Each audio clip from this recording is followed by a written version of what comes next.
All right, good morning, everyone.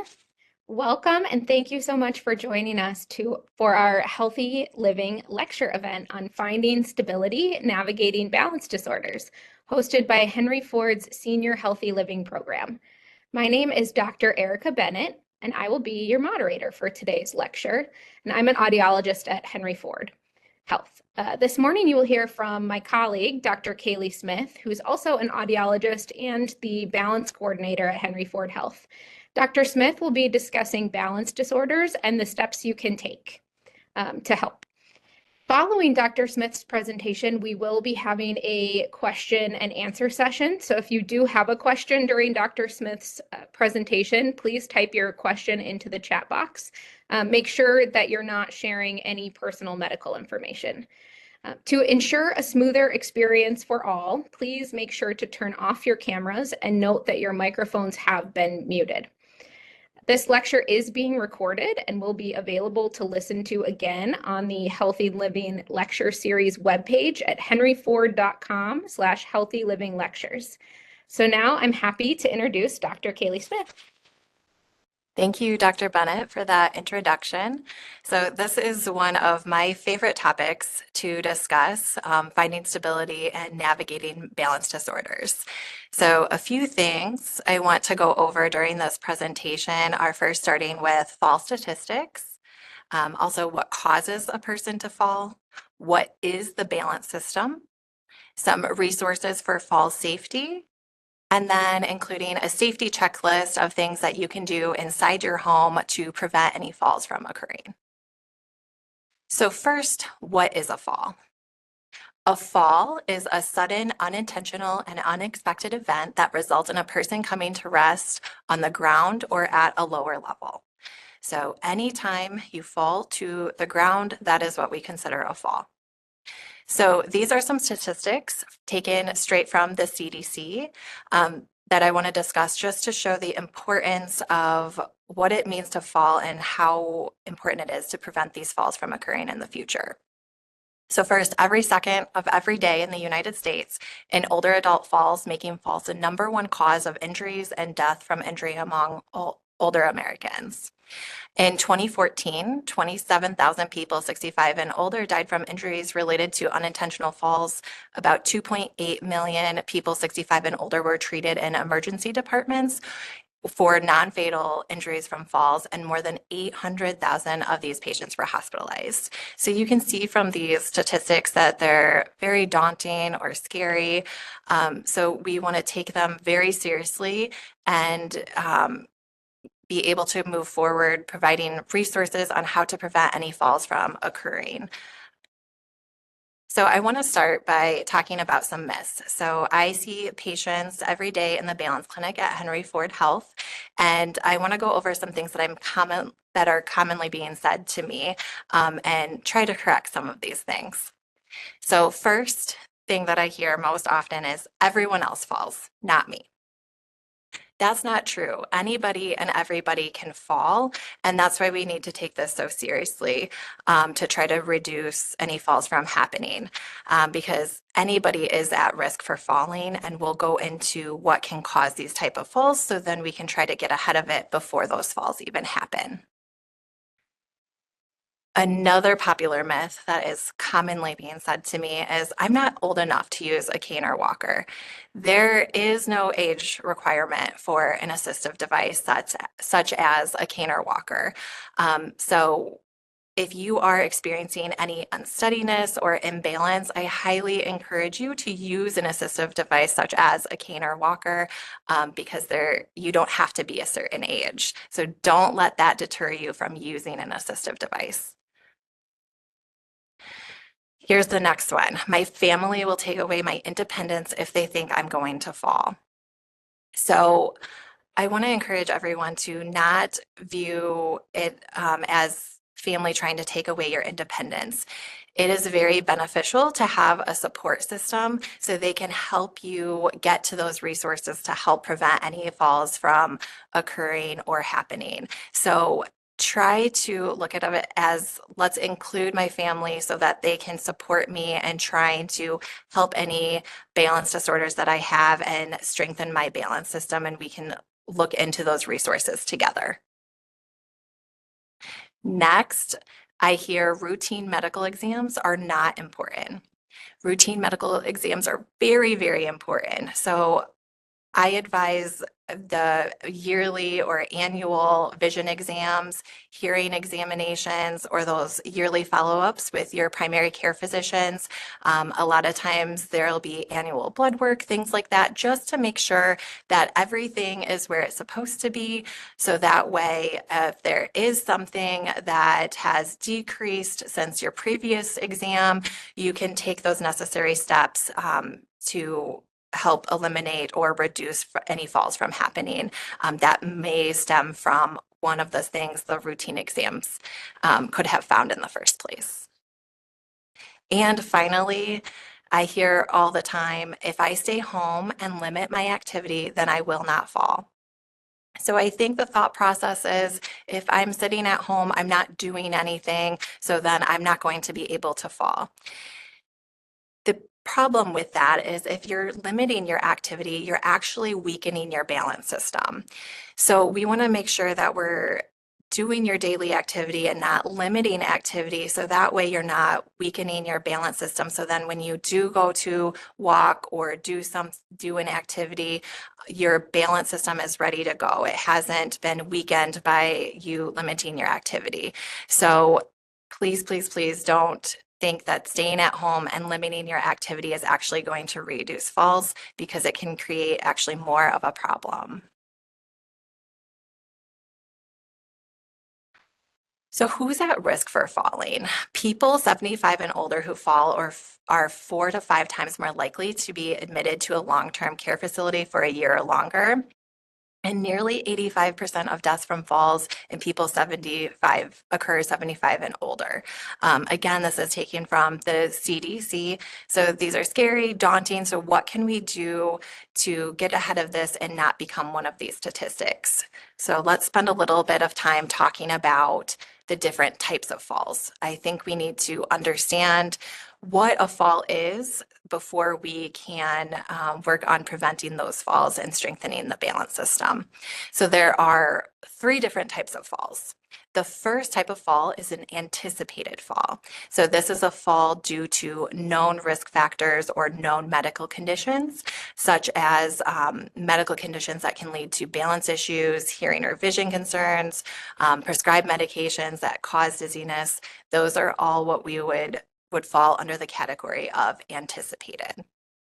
The second type of fall is an unanticipated fall. So these individuals have a lower risk of falling, but these unanticipated falls can be to unknown medical conditions such as seizures or heart attacks, or also passing out, a syncopal event, which some people consider or call fainting. And the last type of fall is accidental. So as indicated by the name, this is caused by an accident. So such as slipping on the ice, on a wet floor, or tripping over something that's in front of you. All of these different types of falls can occur to anyone and everyone. So we just want to keep that in mind as we go forward with this talk. So going into a little bit more detail on these types of falls, what can cause a person to fall, I want to start with the different medications. So as I just mentioned, this would be an anticipated fall if we are taking medications that cause dizziness or balance disorders. I advise you to be aware of those different side effects so that we can prevent these falls from happening. Also, if you are taking 4 or more drugs or medications, that's what we consider polypharmacy. And when you are in a polypharmacy category, that puts you at a known greater risk for falling. So sometimes we have different medical conditions where we need to take 4 or more medications, but we want to be we want to be familiar with those side effects so that we can stay ahead of it and try to reduce those falls from happening. Next is our vision. So I had discussed a popular myth of not taking those routine medical exams very seriously. I stress that routine vision exams should be taken seriously. Anytime you have a decrease in your visual acuity, that puts you at a greater risk for falling. So just trying to stay on top of that and updating your prescription if it's glasses or if there's something with the health of the eye, seeing those specialists to help fix those problems. Next are environmental hazards. So these are things that we can usually reduce by making taking the proper steps. So for this illustration here, there is a rug on the ground, and what you could do is put some tape under the rug so that way when you're on the rug, it doesn't slip or move, causing a fall. Same thing in a bathroom. So a lot of times the floor can be very slippery. So installing grab bars or making appropriate accommodations in the bathroom so that you can prevent those falls is necessary. Then you also have your muscles in your joints. So by this illustration here, you can see this cat has a broken foot. So if you have a broken foot, how can you take those appropriate steps or use an assistive device to help give you that security or that stability back?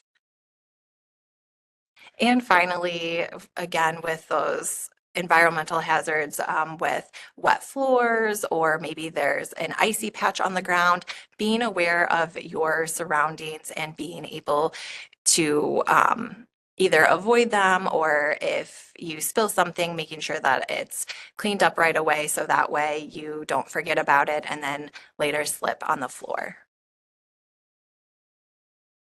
So those are all different items that can cause falls from happening that fall in those three different types of categories of falls.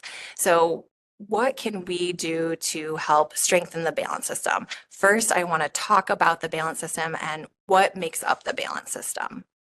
So you have three parts to the balance system. You have your visual system, or your eyes with the connections to the brain, and then your somatosensory system. So this is composed of your muscles and your joints, and then your vestibular system and your inner ear. All three need to be working together in order to maintain your balance. So we often use the analogy of a three-legged stool. So a three-legged stool, if you have one of those legs that is broken, then the stool is going to fall over. So it's the same thing with your balance system. If one of those systems isn't working as well as it should be, then you're going to be unsteady and put you at a greater risk for falling. So as audiologists at Henry Ford Health, our main focus is the inner ear balance system. So you have 5 balance organs in the inner ear. They're all the way inside the temporal bone.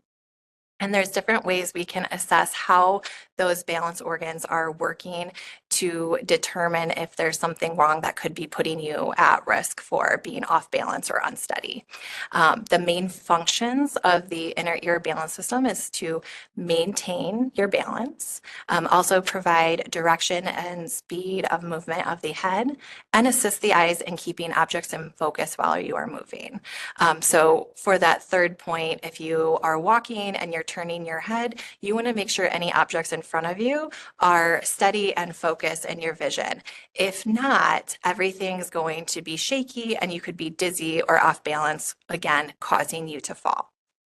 So we want to make sure that the inner ear balance system is working and providing those 3 main functions. So if you are unsteady or off balance, how do we determine if you are at risk for falling? These are the 3 questions we ask ourselves when our patients come into the clinic. Is the patient relying more on one part of the balance system over another?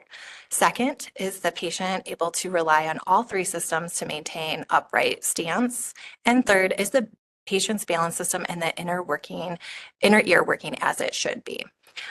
So the first thing, as audiologists, we have a series of tests that we're going to do to assess how the inner ear is working. And so that is our approach at Henry Ford.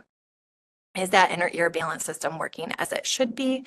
And then if the inner ear balance system is working as it should be, or if we're questioning, is there two or three things causing unsteadiness or and imbalance, we're going to focus on the other parts of the balance system. So going back to that somatosensory system and vision system.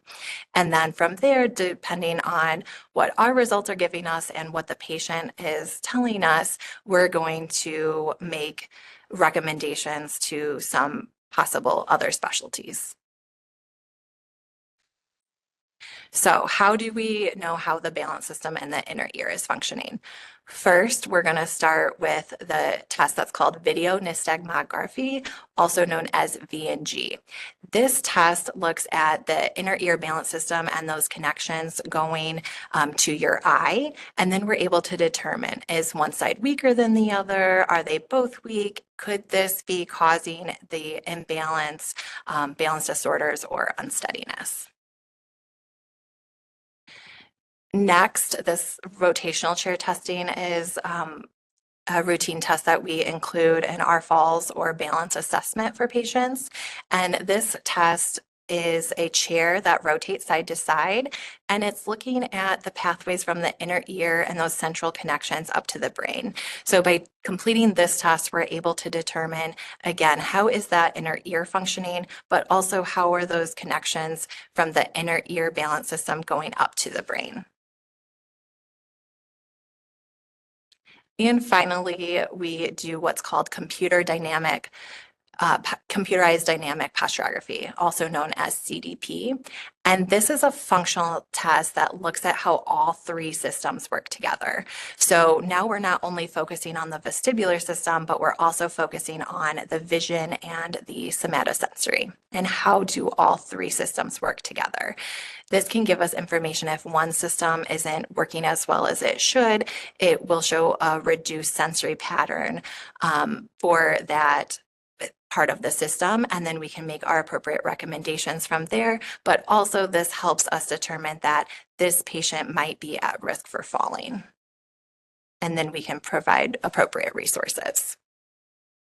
So when a patient comes into the balance clinic, we want to evaluate the patient as a whole. So we want to look at their overall balance and strengths and weaknesses, and then how that might affect their daily life. And if they're trying to avoid certain activities because certain activities make them more off balance or unsteady. And then we will determine if they are at risk for falling. And from there, we'll be able to provide any fall safety instructions that we have, be able to counsel them accordingly, and then discuss falls prevention. So after our testing, if they are deemed a possible falls risk, then we can make recommendations if other specialties are needed. So some of these recommendations that we might make are to ear, nose, and throat, audiology. So if someone's noting a decreased hearing, we might refer for an audiologic examination. Most often, we're referring to physical therapy. If somebody is at risk for falling, we want them to follow up with physical therapy for balance strengthening, but also fall safety. And we'll get into that a little bit more here in a second. Again, stressing the referral to primary care physician for those routine checkups and blood pressure assessment and management. And if our results show some abnormal findings, we might also want to recommend neurology, ophthalmology, or even cardiology. So those are some of the more common recommendations that we can make after our balance assessment. So from there, after we have all of the information on how that balance system is working, and if you are more at risk for falling, we can provide resources for fall safety. But also, as you're watching this presentation, some of these resources could be really helpful, and I encourage you to look further into these resources if that's something that you think you could benefit from. So some of these resources include physical therapy for balance strengthening and fall safety, physical therapy for assistive devices. Then there's what's called the Vestibular Disorders Association, also known as VEDA. And then there's different support groups you can look into, and then balance strengthening activities that can be class activities such as Tai Chi or water aerobics. So when we refer to physical therapy, a lot of times physical therapy will have a bunch of different exercises that can focus on balance strengthening. So if your somatosensory system isn't working as well as it should be, they'll really focus on the somatosensory system to help strengthen it so that all three systems can work together in the balance system. But another reason we recommend physical therapy is for falling safely. So they can teach you how to fall safely. Sometimes when we fall, it just is not preventable and you can fall. And so if you're going to fall, you need to be able to do it safely. So briefly, these are things that some of the things that they talk about: trying to let your body go limp, keeping your wrist, knees, and elbows loose and bent so that you don't try to break your fall by landing on your hands or knees. And then also tucking in your chest and putting your hands above your head so that way you can protect your head from any serious injury or concussions, loss of consciousness, things like that. You really want to make sure you're protecting your head. But physical therapy would teach you how to do this so that way if you do fall or you can't prevent the fall, you can do it safely. And I hear from many of my patients how much benefit they have received by going through physical therapy and being taught how to fall safely. Next, we refer to physical therapy oftentimes if somebody that's unsteady or off balance is not using assistive devices, or maybe they're not using the assistive devices correctly. So when I say assistive devices, I'm referring to a walker or cane or sometimes even crutches, depending if there's an injury. There is a correct way and an appropriate way to use a walker and a cane. It's not one size fits all. So we refer to physical therapy so they can help make the appropriate adjustments with a cane and walker so that you're using it appropriately. If it's not used appropriately, it can actually put you at greater risk for falling. So we want to make sure you're using the assistive devices appropriately so that way you have that extra stability that can just help you from falling in the future. So next is that Vestibular Disorders Association, also known as VEDA. This is a very popular resource that we're recommending to our patients. They have on their website, they have a dedicated area for falls prevention. In falls prevention, they have a lot of peer-reviewed articles that you can go through and look at to gain other resources for falls prevention, but also they include some videos that can help just different exercises of strengthening the balance system as a whole. On the VEDA website, they also have support groups. So if that's something that you think you could benefit from because you have a dizzy or balance disorder or have been falling a lot, a support group might be a great next step to be a part of. And they offer in-person and also online support groups. I've seen in the Detroit area where they also have different support groups outside of VEDA. So that's something that you always want to be checking into if that's something that's of interest to you. So next I want to show a video of a Tai Chi class. It has been known in the literature that Tai Chi can strengthen the balance system. So you can be a part of a class or you can even do Tai Chi at home to help strengthen the balance system. So I'm going to go ahead and play this video. Everybody's equal. In this Tai Chi class, people may be equal, but health risks are not. Mayo Clinic endocrinologist Dr. Robert Wormer says as we age, we lose muscle mass and have a higher risk of falling. You break a lot of bones by just falling. And so anything you can do to help with balance can help as well. So we like what are called non-impact balance exercises. Dr. Wormer says any type of non-impact balance exercises 2 or 3 times a week is beneficial. Only one, though, has actually been shown to prevent falls, and it's Tai Chi. Tai Chi is an ancient Chinese martial art form focused on gentle movements. Along with preventing falls in seniors, it's been shown to also promote balance, control, and flexibility, allowing older adults to enjoy movement who may not otherwise get exercise.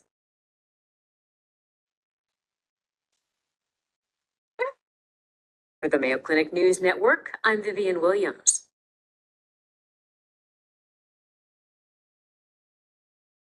Okay, some other classes other than Tai Chi can also involve water aerobics, things like that. So anything where you're active and that can strengthen the balance system, we encourage you to participate in. Finally, I want to go over a safety checklist for your home to help prevent any falls from happening. And it's a pretty simple checklist that we don't always think about when we're at our home. So first, stairways. So anytime you can install handrails on all stairways, that is very, very helpful. I see numerous patients that come in saying they fell because they were carrying too many things up and down the stairs and they weren't using their handrail. So installing the handrail, but also using the handrail, very, very important to eliminate those falls from happening. Also, always keep clutter away from stairways to eliminate that tripping.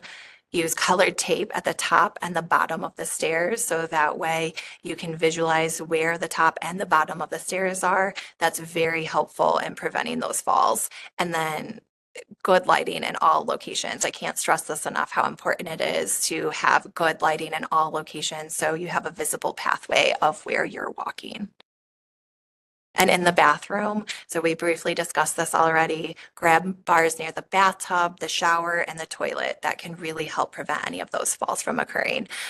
Keep soap in the soap holder, non-slip rubber mats in the bath and shower, non-skid rug outside bath to dry feet, an elevated toilet seat or handles, and a bedside commode. If that is appropriate, those things could be very helpful. In the family room, bedroom, and kitchen, there's a few items that you can do. So always wipe up those spills. So as soon as they happen, wipe them up. If you say you'll get to it later, it's one of those things where it's out of sight, out of mind, and we often forget. So just wipe it up right away so that you don't fall on it later. Another thing is floor wax can be slip resistant, and a lot of people don't know that. So go to the store, ask for a slip resistant wax when you're cleaning your floors. That can also be a great way to prevent those falls from happening. Wait for floors to dry after cleaning, and then also avoid any cords. So if you're like me, we have a lot of lamps or things with cords, and you want to just make sure they're taped up against the wall so that way you're not tripping over cords. Even though you know they're there, it's easy to trip over them. So just by taping them up against the wall, it can prevent anything from getting in your way and falling. Make sure anything that you use often is within arm's reach. So step ladders and stools are very common in causing falls. So if things are within arm's reach, then you're not tempted to grab that step ladder or stool. If you are off balance or unsteady, you don't want to be using step ladders or stools to try to help reach things. So just put them away, don't use them, and make sure everything is easily within reach. Avoid chairs having wheels. And then also I really recommend having chairs that have armrests for easy exiting. So what I mean by that is if you have a chair and you have armrests, then when you go to stand up, you can use those armrests to help you stand up. So that can also lead into when you go from a sitting to standing position, you're going to do it slowly. And if you have those armrests, you're able to hang on to the armrests and do that slowly. I know a lot of us want to move quickly. We have lots of things to do, and we just want to be quick about everything we're doing. Slow down, take the extra second to regain your balance before you move too quickly, and hang on to those armrests for just an extra second.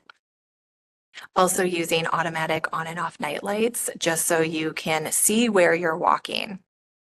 These are great because they automatically turn on as soon as it starts to get dark out, so you don't have to worry about turning on all your night lights at night. So just get the ones that are automatic, and that way they automatically do it for you, and you don't have to worry about it. Keep charged a flashlight and a telephone in your bedrooms for emergencies. And if there is an emergency, make sure you have that portable phone or safety alert so somebody can get to you quickly if there's that emergency. All right, so that brings us to the end of the presentation. So I'm going to turn it back over to Dr. Erica Bennett so she can take in some questions. All right, thank you so much, Dr. Smith. That was fabulous. So there are actually a lot of questions in the chat already, but please feel free to keep adding them as we go. So our first question is, what types of symptoms do I need to have in order to be considered or referred for a balance assessment?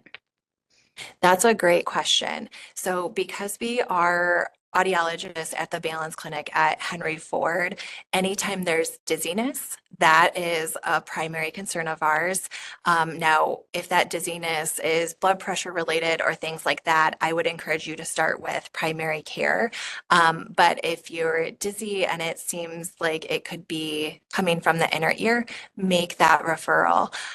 Also, if you're off balance and it doesn't seem you're not sure what's causing the unsteadiness or imbalance, that might be an appropriate referral to the balance clinic so we can further investigate what's happening, what's going on with the balance system.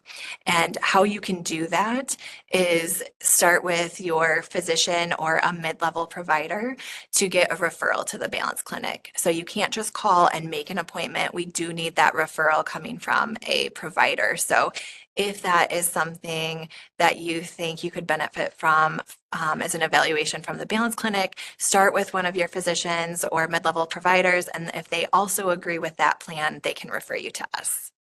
Great question. So kind of along those lines, somebody also asked about insurance coverage for this. So could you talk a little bit about with a referral, how it might be covered by insurance? Yes, so you have to have a referral to be covered by insurance. Along those lines, all insurance companies are different. So most insurance companies do cover this testing, but if you have a question, you can call your insurance company and ask them specifically for what they cover for that type of testing. Also a great question. We have a couple questions about the Tai Chi, and if you have recommendations on, where to take classes or how to access that. Somebody asked if insurance covered, that as well. So I'll turn that over to you. Good question. So I actually do not know the answer for the insurance coverage for Tai Chi classes. I highly recommend reaching out to your insurance company and asking that question because I do not know the answer to that. I've never been asked that before. But as far as getting started with Tai Chi classes, so there are a lot of online videos you can look at for Tai Chi, but also reaching out in those support groups that we discussed. They might have something that might interest you. Also different gyms. So if you are a member at a gym, there are oftentimes they have Tai Chi classes or water aerobics classes that you can get started with.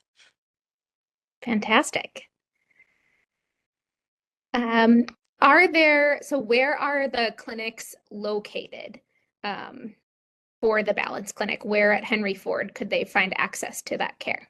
Yes, so our comprehensive balance clinics are located at main campus in Detroit and then also at West Bloomfield Hospital through Henry Ford.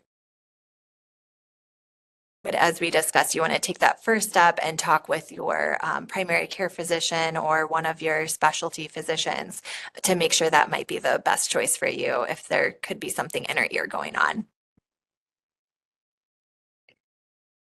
All right. Any additional questions for Dr. Smith?